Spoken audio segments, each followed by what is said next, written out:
नमस्कार, आप देख रहे हैं जौहर झारखंड। आपके साथ मैं हूं शिप्रा झा और बुलेटिन में सबसे पहले बात करते हैं मुख्यमंत्री हेमंत सोरेन की ओर से आज माहे रमजान के अवसर पर कांके रोड स्थित मुख्यमंत्री आवासीय परिसर में दावते इफ्तार का आयोजन किया गया। इस अवसर पर रोजेदार सहित अलग अलग धर्म समुदाय और वर्ग के अतिथि शामिल हुए। सीएम हेमंत सोरेन ने उपस्थित सभी अतिथियों का हार्दिक स्वागत और अभिनंदन भी किया। इस अवसर पर मंत्री राधा कृष्ण किशोर, मंत्री दीपक बिरुवा और मंत्री इरफान अंसारी समेत कई मंत्री भी उपस्थित रहे।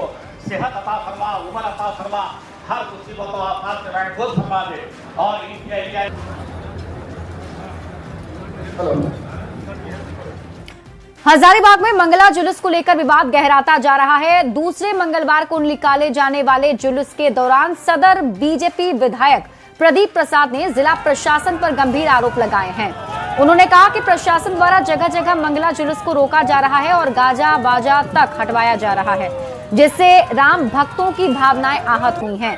विधायक ने चेतावनी देते हुए कहा कि यदि मंगला जुलूस पर रोक जारी रही तो गुरुवार को हजारीबाग बंद कराया जाएगा। उन्होंने इसे आस्था के साथ खिलवाड़ बताते हुए प्रशासन को जिम्मेदार ठहराया। बता दें, हजारीबाग की रामनवमी और उससे जुड़े मंगला जुलूस की परंपरा काफी पुरानी और ऐतिहासिक रही है। हर मंगलवार को निकलने वाले इन जुलूसों में बड़ी संख्या में श्रद्धालु शामिल होते हैं और इस बार दूसरे मंगला जुलूस में उम्मीद के मुताबिक भीड़ नहीं दिखी, जिससे स्थानीय लोगों में आक्रोश है। लॉ के अनुसार भी नहीं करने देते। इन लोग सिर्फ और सिर्फ सनातन धर्म का विरोध कर रहे हैं। राज्य सरकार सिर्फ और सिर्फ विरोध कर रही है, मंगला जुलूस रोक रही है। मंगला जुलूस अगर रुकेगा तो स्थिति भयावह होगा। आने वाले कल अगर इस तरह का सरकार नहीं चाहती और मंगला जुलूस नहीं निकला तो हजारीबाग परसों बंद किया जाएगा।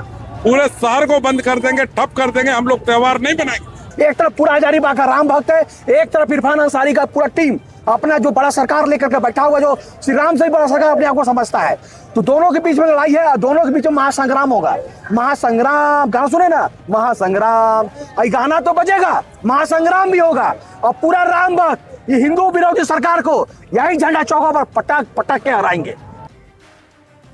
जमशेदपुर मानगो नगर निगम के मेयर के लिए सुधा गुप्ता ने शपथ ले ली है। साथ ही 34 वार्ड सदस्यों ने भी अपने अपने पद की शपथ ली, जिसके बाद उप मेयर पद के लिए नामांकन और वोटिंग की प्रक्रिया हुई, जिसमें 19 मत हासिल कर उप मेयर पद पर राहुल कुमार कश्यप ने कब्जा जमाया। उन्होंने कहा कि मानगो में विकास की काफी आवश्यकता है। ऐसे में वो विकास के बारे में बोलेंगे नहीं, बल्कि क्षेत्र में विकास का काम करके दिखाने की कोशिश करेंगे। महापौर के रूप में निर्धारित थी, वो समाप्त हो गई। राहुल कश्यप को 19 मत मिले हैं। 9 मत जो द्वितीय नंबर पर रहे हैं गुलाम मुस्तफा, उनको मिला है और 6 मत ममिता चटर्जी को मिले। मैं बस इतना जरूर कहूँगा कि ये सारे मेरी अकेले की जीत नहीं, पूरे वार्ड पार्षदों की जीत है। उन्होंने मुझे समर्थन दिया, मैम ने, निरीक्षण ने मुझे रखा। आज हम सब ने सबकी मेहनत थी जो आज हम यहाँ इस मुकाम पे पहुँचे और मैं भारी बहुमत से जीता हूँ। इसके लिए मैं सभी वार्ड पार्षदों का दिल से, तहे दिल से धन्यवाद देना चाहता हूँ। विकास तो सच बताए तो मानगो में काफ़ी उसकी ज़रूरत है और वो मैं अपने शब्दों से बयां करूँ उससे अच्छा है कि मेरा काम बताएगा आप सभी को। इतना ही मैं कहना चाहूँगा। अगली खबर बोकारो से है, जहां चास नगर निगम में नवनिर्वाचित मेयर भोलू पासवान और 35 वार्ड पार्षदों को उपायुक्त ने शपथ दिलाई है। समारोह नगर निगम कार्यालय के सभागार में हुआ, जिसमें एसपी, नगर आयुक्त और अन्य अधिकारी मौजूद रहे। दूसरी बार मेयर बने भोलू पासवान ने कहा कि 35 पार्षदों के साथ समन्वय बनाकर विकास कार्य किए जाएंगे। स्वच्छ पानी, साफ सफाई और नागरिक सुविधाएं प्राथमिकता में रहेंगी। घोटाले के मामलों की भी जांच की जाएगी। सबसे पहले हम लोगों का प्राथमिकता चास में पानी, साफ सफाई, सड़क की, नालिया की व्यवस्था और जो भी लाइट या जो भी और भी समस्या आएगी हम लोग के पास, उसको एकदम प्राथमिकता के स्तर पे काम करेंगे और ठीक करेंगे। मैंने पहले भी कहा है कि जो काम हुआ और जो काम छूटा है उसको हम लोग इस 5 साल में पूरा करेंगे। अधिकारी कोई जन सेवा नहीं किए हैं। यहाँ का जितने अधिकारी आए हैं नगर निगम का कार्यकाल भंग होने के बाद, उस सभी लोगों ने नगर निगम को बहुत बुरी तरह, उन लोगों ने नगर निगम में मुझे लगता है कि बहुत तरह का घोटाला हो चुका है, जिसको अब कल के बाद हम लोग देखेंगे। चाईबासा से बड़ी खबर मिल रही है। गोइलकेरा के डेरोवा में शव मिला है। जंगल में रस्सी लकड़ी से बंधा था शव और सड़े गले अवस्था में शव मिलने से इलाके में सनसनी फैल गई। गोइलकेरा पुलिस ने शव को बरामद कर लिया है। पोस्टमार्टम के लिए चकधरपुर भेजा गया। मामले की छानबीन में पुलिस की टीम जुटी हुई है। तो चाईबासा से आपको इस वक्त की बड़ी खबर बता रहे हैं, जहां गोइलकेरा के डेरोवा में शव मिला है। जंगल में रस्सी लकड़ी से शव बंधा हुआ था। सड़े गले अवस्था में शव मिलने से इलाके में सनसनी फैल गई है। तो चाईबासा से बड़ी खबर बता रहे हैं। हालांकि ये तस्वीर हम आपको दिखा नहीं सकते। आपको बता दें कि ये शव सड़ी गली अवस्था में बरामद की गई है। हालांकि अब इस पूरे मामले में जांच पड़ताल शुरू हो गई है। पुलिस की टीम ने शव को कब्जे में लेकर जांच की शुरुआत कर दी है। जामताड़ा से आपको बड़ी खबर बताते हैं, जहां अवैध बालू कारोबार पर प्रशासन की ओर से बड़ी कार्रवाई की गई। नाला थाना क्षेत्र के पश्चिम बंगाल सीमावर्ती महेश मुंडा घाट पर खनन विभाग की टीम ने छापेमारी की और इस दौरान कुल 17,000 CFT अवैध बालू को जब्त किया गया है, जिसे सुरक्षित थाना भेजकर कारोबार में शामिल अज्ञात तस्करों के विरुद्ध मामला दर्ज किया जाएगा। ये कार्रवाई DC रवि आनंद के कड़े निर्देश के बाद की गई है। उपायुक्त महोदय और जिला खनन पदाधिकारी के निर्देशानुसार गुप्त सूचना के आधार पर ज्ञात हुआ कि यहाँ पर अवैध रूप से भंडारण है, जिसको विधिवत नाला थाना प्रभारी राजीव कुमार रंजन की उपस्थिति में और अन्य बलों की उपस्थिति में जब्त कर उस पर अज्ञात पर प्राथमिकी दर्ज की जा रही है। 2 स्थलों पर बालू भंडारण पाया गया है, एक अजय नदी के निकटतम और एक माध्यमिक विद्यालय महेश मुंडा के निकट। रांची के सेल सिटी में सिलेंडर ब्लास्ट से लाखों की संपत्ति का नुकसान हुआ है। घटना दोपहर की है, जब सेल सिटी के E1 ब्लॉक के फ्लैट संख्या 1A में पूजा की बत्ती से लगी आग ने विकराल रूप ले लिया। आग की चपेट में आने से रसोई गैस सिलेंडर में विस्फोट हो गया। गनीमत रही कि घर से समय रहते बच्चों को बाहर निकाल लिया गया, जिससे किसी भी तरह के जान माल की हानि नहीं हुई है। कैसे हुई ये तो हम नहीं बता पाएंगे, बट आग का सूचना हम लोगों को मिला कि हमारे एक ब्लॉक में आग की लपटें दिखाई दे रही है। हम लोगों ने जो हमसे बन पड़ता है, हमारा फायर एक्सटिंग्विशर, हमारे पास फायर पाइपलाइन का पूरा फायर हाइड्रेंट सिस्टम लगा हुआ है। हम लोगों ने उसको कनेक्ट किया और कोशिश किया कि उसको बुझा दिया जाए और ईश्वर की कृपा से सब कुछ कंट्रोल में था। फर्स्ट फ्लोर पे था। जब तक फायर ब्रिगेड को हमने कॉल किया था, आने के पहले ही हम लोगों ने JCB का इस्तेमाल किया और जो लोग फंसे हुए थे उनको उतार भी लिया और जो आग था उस पर काबू पा लिया गया है। उस बच्चे के अंदर उस समय घर के अंदर उस वक्त सिर्फ 2 बच्चे थे और उन दोनों बच्चों को पहले निकाल लिया गया था। धनबाद से बड़ी खबर है, जहां भूली झारखंड मोड़ स्थित क्रशर के पास 8 लेन सड़क के सर्विस रोड के बीच में अचानक बड़ा गड्ढा बन गया, जिससे आवागमन पूरी तरह से खतरे में पड़ गया है। पाइपलाइन के टूटने के कारण घटना की आशंका जताई जा रही है। माना जा रहा है कि पाइपलाइन में लीकेज की वजह से जमीन अंदर से कमजोर हो गई, जिसके चलते सड़क का हिस्सा धंस गया। घटना के बाद स्थानीय लोगों में दहशत का माहौल है। लोगों ने प्रशासन से मांग की है कि जल्द से जल्द सड़क की मरम्मत कर सुरक्षित यातायात बहाल किया जाए। गुणवत्ता में कमी है। आपका जो कंपनी बनाया है वो ढंग से नहीं बनाया है। वर्ल्ड लेवल पर रोड है, वर्ल्ड लेवल के रोड का ऐसा बने तो ये ठीक नहीं है। आपको आना जाना करना। हाँ, पर डे का आना जाना है। अगर उस समय रास्ता में क्या जान के खतरा होता, कुछ ना कुछ जरूर घटना होता, दुर्घटना हो ही जाता। ये झारखंड का पहला 8 लेन। अब कहने की जरूरत है कि बड़े आन बान शान से भ्रष्टाचार का जननी है और ये 8 लेन भ्रष्टाचार का जीतता जागता उदाहरण है। कई बार गोप बना है और सरकार शायद इंतजार में है कि सिर्फ गोप ना बने, लोग इसमें डूब के मरे, तब जाके सरकार की आंख खुलेगी। जब तक 2-4 निर्दोष लोग मर नहीं जाते हैं, हम लोगों को नहीं लगता है कि सरकार की आंख खुलेगी। धनबाद से बड़ी खबर है, जहां उत्पाद विभाग ने कार्रवाई करते हुए भारी मात्रा में अवैध कच्चा स्प्रिट जब्त किया है। गुप्त सूचना के आधार पर की गई इस कार्रवाई में करीब 24,000 लीटर कच्चा स्प्रिट से भरे एक टैंकर को पकड़ा गया। साथ ही आरोपी चालक को भी गिरफ्तार कर न्यायिक हिरासत में जेल भेज दिया गया है। तोपचांची थाना क्षेत्र के कोटाल अड्डा स्थित नेशनल हाईवे पर जियो पेट्रोल पंप के पास ये छापेमारी की गई है। आयुक्त उत्पाद महोदय झारखंड रांची के आदेश और उनसे प्राप्त सूचना और सहायक आयुक्त उत्पाद धनबाद के निर्देश के आलोक में हम लोगों ने आज करीब 10:30 बजे कोटाल डी जो तोपचाची थाना अंतर्गत पड़ता है वहाँ जियो रिलायंस पेट्रोल पंप जो है वहाँ से छापामारी कर एक नागालैंड नंबर का टैंकर को जब्त किया है, जिसमें करीब 24,707 लीटर अवैध सुसव जिसको स्पिरिट कहते हैं, जिससे नकली दारू बनाया जाता है, उसको जब्त किया है। संभवतः इसको जो हमारे नज़दीक के जो भी डिस्ट्रिक्ट है वहाँ ले जाना था, जैसे ड्राइवर द्वारा हम लोगों को जानकारी दी गई है उसके आधार पर पता चल रहा है कि शायद गिरिडीह या फिर हजारीबाग ले जाया जाना था। खबर रांची से है, जहां तेज हवा के साथ जमकर बारिश और ओलावृष्टि हुई। बारिश के साथ ओले पड़ने से तापमान गिर गया। पश्चिमी विक्षोभ और साइक्लोनिक सर्कुलेशन के असर के तौर पर इसे देखा जा रहा है। मौसम विभाग की माने तो 22 मार्च तक रांची के साथ ही कई जिलों में बारिश और ओलावृष्टि का पूर्वानुमान जताया गया है।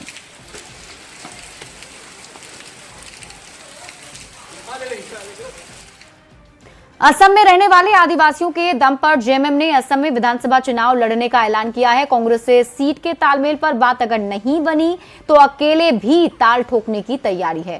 कांग्रेस ने भी तालमेल की उम्मीद जताई है, लेकिन बीजेपी बिहार चुनाव में जेएमएम के हाल का हवाला देकर तंज कसने से नहीं चूक रही। पूरी खबर इस रिपोर्ट में देखिए।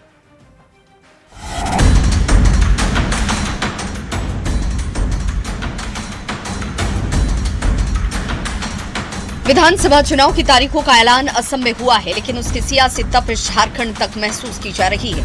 असम में आदिवासियों के सहारे जीतने की उम्मीद में जुटे जेएमएम ने चुनाव में दमखम दिखाने की तैयारी शुरू कर दी है। अभी तक असम कांग्रेस की ओर से सीट या तालमेल पर कोई सहमति नहीं बन पाई है, लेकिन पार्टी ने 20 स्टार प्रचारकों की लिस्ट जारी कर दी है। मंत्री सुदीव्य सोनू ने कहा कि कितनी सीटों पर पार्टी लड़ेगी ये समय के साथ तय होगा। इधर जेएमएम की कवायद पर नेता प्रतिपक्ष बाबूलाल मरांडी ने अपने खास अंदाज में तंज कसा। असम के चुनाव को नजदीक आने दीजिए, गठबंधन के साथ चुनाव लड़ेंगे, गठबंधन के बिना चुनाव लड़ेंगे, ये चीजें समय के साथ तय होंगी। इसके बारे में पूर्व से कुछ कहना ज्यादा उचित नहीं होगा। इतना बार जा करके बैठक किया, उठक बैठक करते रहा और बोला था कि यहाँ लड़ेंगे, इतना सीट लड़ेंगे, उतना सीट लड़ेंगे। जो पड़ोस में है वहां ये हिम्मत नहीं जुटा पाया, और जुटाएगा तो अच्छी बात है। राजनीतिक पार्टियों को हिम्मत जुटानी चाहिए, लेकिन हिम्मत जुटाएगा हेमंत सोरेन ऐसा मुझे नहीं लगता। असम चुनाव को लेकर जेएमएम ने साफ कर दिया कि आदिवासी प्रभाव वाली सीटों पर पार्टी मजबूती से लड़ेगी। तैयारी पूरी है और 30 से 35 सीट पर पार्टी विचार कर रही है चुनाव लड़ने का। जेएमएम ने साफ किया कि कांग्रेस से सहमति नहीं बनी तो भी पार्टी अकेले चुनावी मैदान में उतर सकती है। वहीं झारखंड कांग्रेस ने तालमेल पर बात बनने की उम्मीद जताई है। महागठबंधन में जारी खींचतान पर बीजेपी ने चुटकी ली और बिहार चुनाव में दावे के बाद भी जेएमएम के चुनाव नहीं लड़ने को लेकर निशाना साधा है। आसाम हम चुनाव लड़ेंगे, गठबंधन कैसे होगा, नहीं होगा, क्या होगा, ये तय हमारे आला नेता माननीय हेमंत सोरेन जी करेंगे। चुनाव लड़ने पर अभी फोकस है। हम पूरी मुस्तैदी के साथ, हमारी पूरी टीम लगी हुई है और ग्रास रूट पर हम काम कर रहे हैं। सब लोगों ने मिलकर वहाँ सब के संभावनाओं पर चर्चा की है और मुझे पूरा उम्मीद है कि एक पार्टनर के रूप में आसाम में झारखंड मुक्ति मोर्चा कांग्रेस पार्टी का सहयोग करेगी। असम में भी ये इसी तरीके का चल रहा है कि हम 35 पर लड़ेंगे, फिर 15 पे आ जाएंगे, फिर 10 पे आ जाएंगे, फिर हो सकता है ये लड़े ही नहीं। तो इंतजार कीजिए, जेएमएम जिस दिन आखिरी निर्णय लेकर अपने उम्मीदवारों को उतार दे और नाम वापसी का डेट निकल जाए, तभी इन पर विश्वास होगा। असम चुनाव के बहाने जेएमएम की कोशिश है झारखंड से बाहर भी अपना प्रभाव दिखाया जाए। आदिवासी वोट बैंक के जरिए क्षेत्रीय से ऊपर उठकर राष्ट्रीय पार्टी बनने की कोशिश जारी है। बिहार चुनाव में भी जेएमएम ने कोशिश की थी चुनाव लड़ने की, लेकिन बात बनी नहीं। अब असम में कांग्रेस की मदद के बिना भी 30 से अधिक सीटों पर तालमेल ठोकने की तैयारी है। अगर कांग्रेस ने जेएमएम को भाव नहीं दिया तो माना जा रहा है कि झारखंड महागठबंधन में बिहार चुनाव के बाद जारी खींचतान और भी गहरा हो सकता है। न्यूज़ 18 के लिए रांची से गौरव झा के साथ संजय कुमार सिन्हा की रिपोर्ट। झारखंड विधानसभा में विश्वविद्यालय विधेयक 2026 को पास कर दिया गया और अब इसके तहत राज्यपाल के साथ ही सीएम को भी कुलपति की नियुक्ति का अधिकार दिया गया है। हालांकि अब बीजेपी की ओर से इसका विरोध किया जा रहा है। बीजेपी विधायकों ने कहा कि ये विधेयक बच्चों के भविष्य से जुड़ा कानून है। हमने संशोधन डाला पर कोई सुनना नहीं चाहता। सरकार अहंकार में है और अहंकार में सत्ता चला रही है।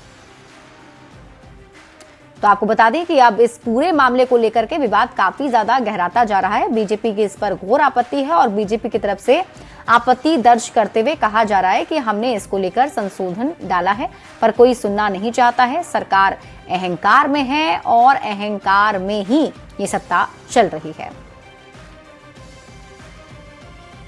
देखिए, ये बच्चों के भविष्य का बात है। विश्वविद्यालय संशोधन बहुत माननीय विधायकों ने दिया और इतना मोटा बुक था, कल ही प्राप्त हुआ और कई लोगों ने संशोधन डाला, लेकिन सरकार संशोधन सुनना ही नहीं चाहती है। तो मुझे लगता है सरकार अहंकार में है और अहंकार में बहुमत के आधार पर यह सत्ता चला रही है। विश्वविद्यालय विधेयक एक महत्वपूर्ण विधेयक है इस राज्य के विद्यार्थियों के भविष्य के दृष्टिकोण से, और हम सबों ने अपने सूझबूझ से, अपने विवेक के अनुसार और विशेषकर विद्यार्थियों के हितार्थ के लिए कई संशोधन प्रस्ताव में लाए थे, लेकिन उन संशोधनों को बहुमत होने के कारण वोटिंग करवाकर उसे खारिज कर दिया गया। और बहुमत आपके पास है तो नियम बना ही दीजिए कि भाई हम जो विधेयक लेकर आएंगे वो विधेयक बनेगा, मंत्री जी बनाएंगे, उनके पदाधिकारी बनाएंगे, वो स्पीकर जी एक लाइन में पढ़ देंगे कि विधेयक स्वीकृत हुआ, वो चले जाएगा राज्यपाल के पास। अगर आप विधानसभा में डिस्कशन के लिए लाते हैं तो कम से कम विधायक अगर 10 संशोधन दिए, 12 संशोधन दिए,